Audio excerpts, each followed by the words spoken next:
Something really personal, and one of the projects we have at AOL, because it's been really personal to me, and it's the story of really where I think the future of the web is going, which is offline is the new online, and the story behind Patch, which is one of the largest investments we're doing as a company, and it's local community news and information. About 3 years ago, I live in a fairly small town in Connecticut, and every Saturday morning I had a ritual of getting up with my 3 kids. We drive to the bagel store. Part of the reason we go to the bagel store is to get bagels, but we also, there's a board there where people in the community put up local information about what's happening. Generally, after we get bagels, we drive up to a stoplight about a mile away, and at that stoplight, people put stakes in the ground, almost like campaign signs of what's happening in town. So about 3 years ago on a Saturday, we were doing our normal ritual, and we happened to drive up to the stoplight, and there was a sign that said a Renaissance fair was in town.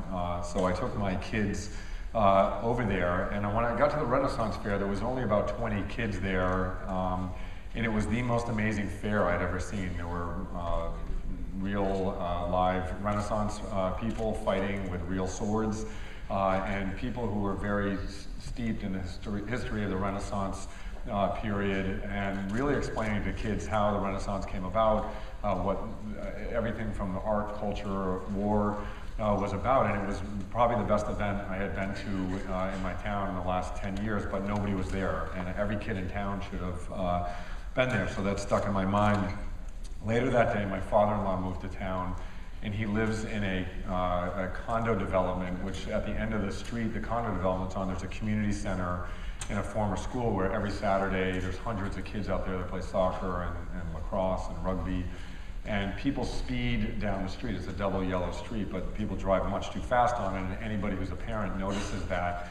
And my father-in-law said to me that day, he said, you know, it's really amazing, and I didn't know this had happened in my town. He said they voted down putting in a stop sign halfway down the street to slow people down, and it's going to take a kid getting killed before people realize that they should have shown up for the town meeting and voted to put the stop sign in. So that was the second thing that happened that day. And the third thing was my wife and I were trying to volunteer our kids in town to just help. I grew up in a family that did a lot of volunteering, a lot of service.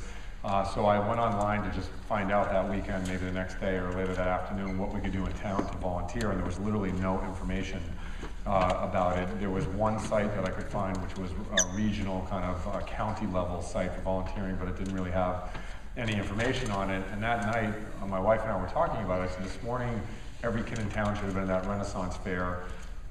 Someone should have covered the stop sign getting voted down, because the town didn't want to pay the money to put up a stop sign because someone is going to get hurt. And 3 is we're trying to do something for our community and you can't find information about it.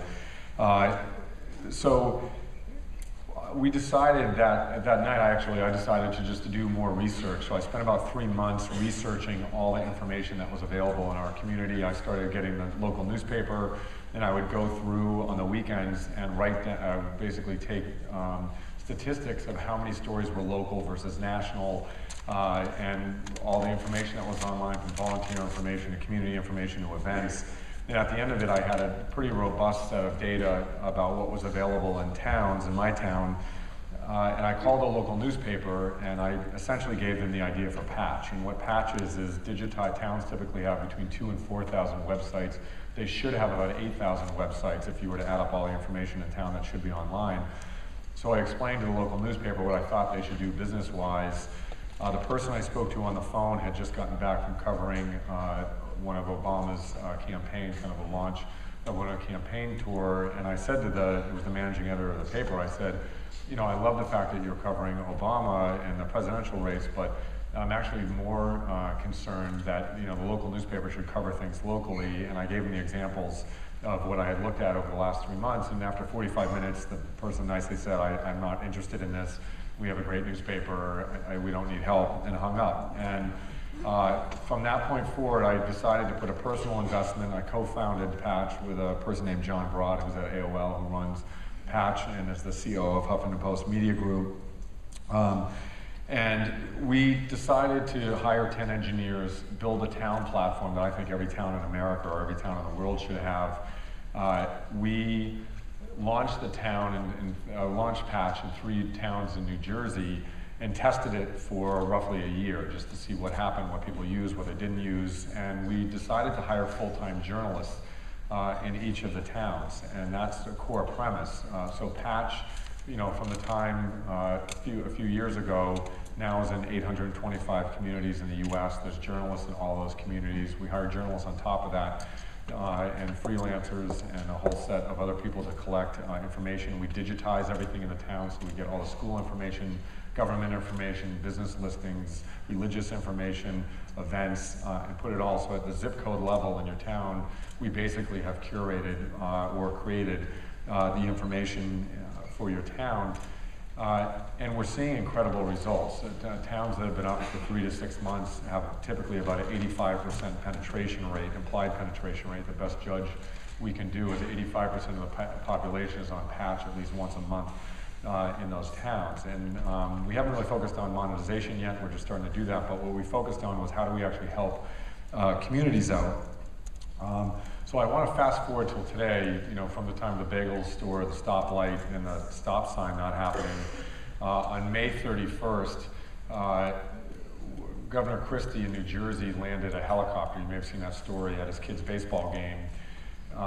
And it was in one of the towns that we have a Patch, and the Patch reporter and Patch photographer happened to be there, and they took a picture of Governor Christie getting out of his helicopter, and basically captured the fact, from a government usage of that state police helicopter. He was going to his kid's game, which may have been fine, may have not been fine, but they were going to write a story how he showed up in the helicopter. It turns out it wasn't okay for him to use the helicopter to do that, but in the course of this conference and what's impactful in towns is also the real-time information. By the time we had taken the pictures, posted it on Patch, the other local newspapers saw it online, sent their reporters and photographers over, and the story blew up. And Governor Christie, when you fast forward through the entire situation, ended up paying back the state of New Jersey the cost of the helicopter landing at the field in New Jersey. And that's not the reason we started Patch, it's not the reason AOL is investing heavily in Patch, but that is one of the massive beneficial outcomes of having platforms and investing in journalism. It's also one of the huge benefits of the offline-online connection and being real-time, because if you think about the original stories of the Renaissance Fair, the stop sign, and the conversation with my father-in-law, on a real-time basis, people in my community should have been able to vote online, or they should have been able to interact with the stop sign vote. Every parent in that town should have known that the Renaissance Fair was there, which was important. And most importantly for me personally with my family is you had 5 people, 3 of them are small kids, but my wife and I are ready to volunteer in town. I guarantee somebody in the town I live in needed help, and we would have been willing to help real time. And I think taking the power of things like Twitter or things like Facebook or things like Patch and connecting them together to connect humans together in an offline way as well as an online way, I think will actually help the government out. I think that was probably not specifically helpful for Governor Christie, but helpful for how people use resources from the government and what they're focused on. But 2 is the ability to actually have real-time people at that baseball game and cover that baseball game is a tremendous asset to the community. So our investment in community and in real time and in journalism, I think is going to be a very impactful piece of what happens community-wise in this country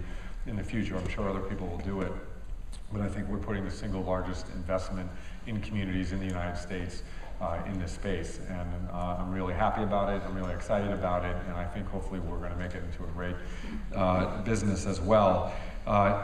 This morning when I got here, one of the Patch freelancers is actually here taking photos for the conference, and I just pulled him aside and asked him what his experience with Patch was. And it's very similar to what I just described, and he's actually applying to become a full-time editor at one of the Patch towns, which I hope he gets. But I'm excited about it. Thanks for having me today, and